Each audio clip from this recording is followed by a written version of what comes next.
Today's qualifying session is about to start here at the Circuit de Barcelona, Catalunya, and what a cracker of a session we're expecting it to be. Spain is one of those tracks that can create unexpected results, so it's very difficult to know who might be strong here in today's qualifying. If you can put together an efficient package with a good compromise between downforce and straight line speed, you can catch the other teams out here, just like Pastor Maldonado did back in 2012. Ferrari have a good track record at this circuit, but my money is on Mercedes to have a strong qualifying session here today. Thank you, Anthony Davidson, for once again providing us with another obvious statement. But welcome back to F1 2015 Career Mode, guys. This is round number 5, the Spanish Grand Prix. We're jumping straight into qualifying here, and looks like, for the most part, we're actually on the pace at this track so far, setting some fairly consistent laps in our first run here in qualifying. 25.8, 25.7, and now a 25.6. So even though the tyres were getting older over the 3-lap run, I was still finding more time. So obviously I'm fairly confident around this track, and now this is near the end of the session. I've put on 3 laps of fuel, and this is, I think, going to be my fastest lap of the qualifying session. Running a bit wide on the exit of turn 3 there. I just didn't give myself enough room to turn in and swoop in like I would have wanted, but still, we've gone purple to the first sector. Almost 3/10 clear of Rosberg in the first sector. That was absolutely amazing because, as I said, I mucked up turn 3, and that's probably the most important corner of that sector.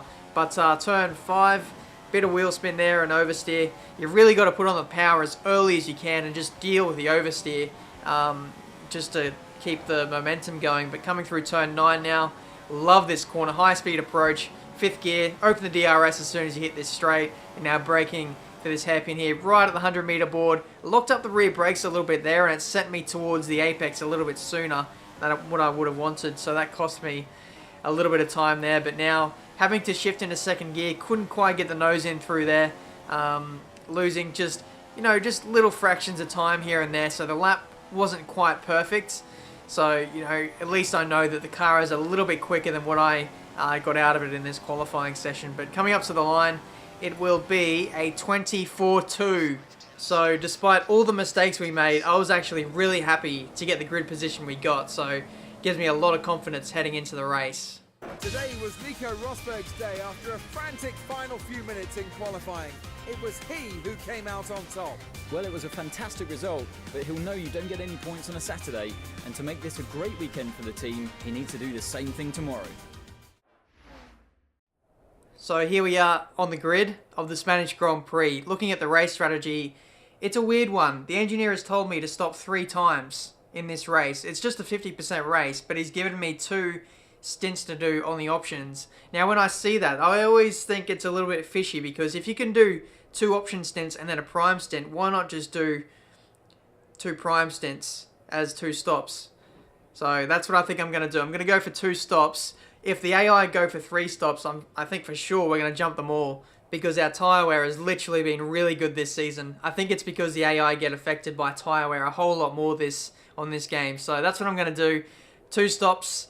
If we get a puncture or something, then I don't know. I'm just going to be so done. But I think we should be fine. Here we go. 5 red lights for the Spanish Grand Prix. Is it going to be a good start? That is the question. Probably no is the answer. Drop down to 6th already as Massa jumps us before we get into 3rd gear. That's just ridiculous how the AI can just always get good starts no matter what we do. But coming into turn 1 now, we got the inside of Massa and Vettel. No, that was Raikkonen. Raikkonen has spun in front of everyone there. There's a massive pile-up at turn 1. What the hell is going on? We need to have a look at this on the replay. Ricciardo there is on our inside. Now, we got the inside of Massa and Raikkonen, but no, it was Ricciardo who went up the inside of us, tagged our right rear tyre, and spun in front of everyone else. So he's tagged Raikkonen and just caused an almighty pile-up there. But I need to have a look at this from Ricciardo's point of view, because it looks like he just dives up the inside at the last minute. He knew the gap was closing, but he still went up there anyway. I think literally he had all 4 tyres off the track, or at least on the ripple strip there. That was pretty ridiculous. On board from the start, but yeah, Ricciardo wasn't even on the track when he tagged me. So, I mean, how can you blame me for that? There's nothing I could do, because I had no room to my left and I was already committed. So, yeah, absolutely crazy start here for the Spanish Grand Prix. And because of this crash, Raikkonen has lost part of his front wing. And he's going very, very slowly. Look at Alonso. He's literally crawling like a turtle and he can't get around Raikkonen because I believe there was yellow flags. And that is a joke because Raikkonen was a slow car. Surely you can overtake a wounded car because look at how slowly he's going. Probably 20 seconds a sector slower than the rest of the field. And look at that. There's a set of tyres just sitting on the track there. Just chilling. That's awesome. Raikkonen pulls into the pits. And finally, the cork in the bottle has been released and Alonso can carry on his way. But rejoining at the front here, we're trying to chase down the leaders. Vettel sets the fastest lap of the Grand Prix on a 25.2. We are just under a second slower than Vettel on that first lap. So, unfortunately, didn't quite have the one lap pace of the leaders, but I'm going to try and win this race on pure strategy. So, we'll see how that goes. Lap 10. We're going to come in at the end of this lap. Some people have stopped on like lap 7, lap 8, but others, including the leaders, still haven't stopped yet. So I wonder if they're doing 2 stops as well. So this could make this race very shit. We just got a puncture. We've just got a puncture on the 10th lap of the Grand Prix. The leaders, who have carried on, done just as many laps as what I have, they don't have punctures either. What a joke of a race this is. Now Massa is going to overtake us. It's almost hilarious how the AI don't get affected by these sorts of things like tyre wear and all that other bullshit. We can't even do the same amount of laps that they can in a one race stint. It's an absolute joke. So because of that, we've lost, I want to say about 20 seconds at least because Rosberg stopped on lap 8 and he already overtook us by the 3rd sector. So that's how much time we lost.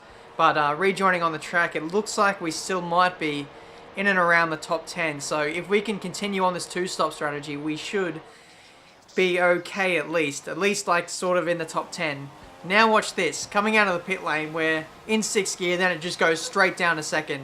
And it completely fried our engine after that. The engineer came over the radio, tells me we've got a lack of power for the rest of this race. And there was a massive smoke trail coming off the rear gearbox. So that was something else we had to deal with for the rest of this race. Massively down on straight line speed, as well as getting the puncture that no one else had. So this game today truly hates me. But lap 18, catching up to the back of Daniel Kvyat.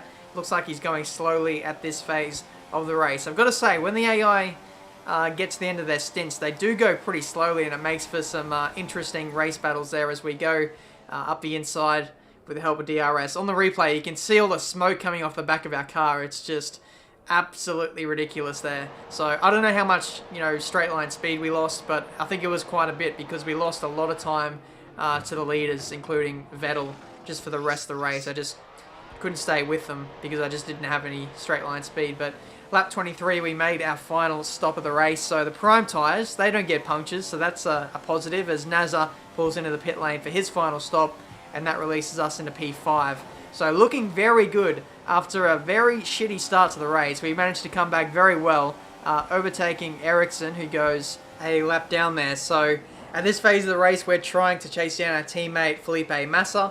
He is about 10 seconds up the road, and he's doing a 2-stop as well, if you remember. He stopped on the same lap as us, lap 10, and I believe lap 22 as well, doing the exact same strategy. So I don't know what the deal is there with Williams trying to originally send me out on a 3-stop. I don't know if they're trying to screw me over there, but lap 30, we are massively catching Massa now. The gap is only 1.5 seconds, so he got held up by a bit of traffic, and his tyres are going off massively at this phase of the race. And now you can see he's right in front of us, losing the back end like crazy.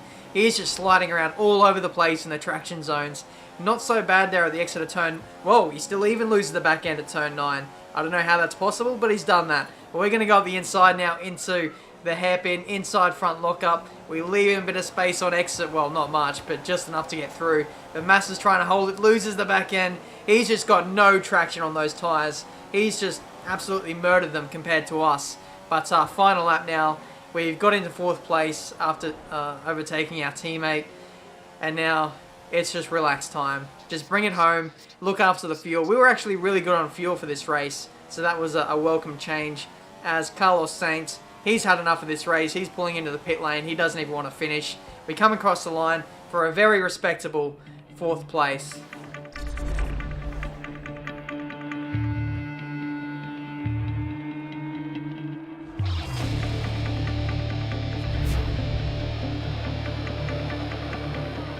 win today for the Silver Arrows of Mercedes-Benz. They certainly had the best car today.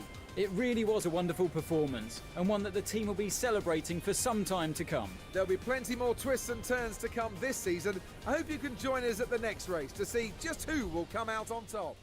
So there we go, lads. 4th place in the Spanish Grand Prix. Bit of a surprise result in the end. I didn't expect to come back like I did after having the puncture and the setback with the glitch, how we got sent to 2nd gear. Lost a lot of engine performance, but still managed to finish the race. That was the main thing. 12 crucial points added to our championship tally. Jenson Button finishes down there in last, the only DNFer of the race. A lot of cars going a lap down too. Only, 8 cars on the lead lap. Daniel Kvyat getting a penalty as well. But that's been this Grand Prix for today. The next race will be in Monaco. My favourite race, and I personally will be trying to at least go for a podium, maybe even a race win if we are absolutely on fire in terms of pace there. But that's going to do this race for today. In the driver's standings, we are back into 5th place. Felipe Massa is our next target. He's 10 points clear of us in P4. So massive little scrap here for P3 in the championship. I'd say anyone from Ricciardo upwards is in contention to finish in the top 3. So I'm really looking forward to getting in that battle with all those guys and continuing that into Monaco. So if you enjoyed this video, make sure you leave a like. If you're new to the channel, make sure you subscribe as well to see all these F1 2015 career mode episodes. But until my next video, guys, I'll see you next time.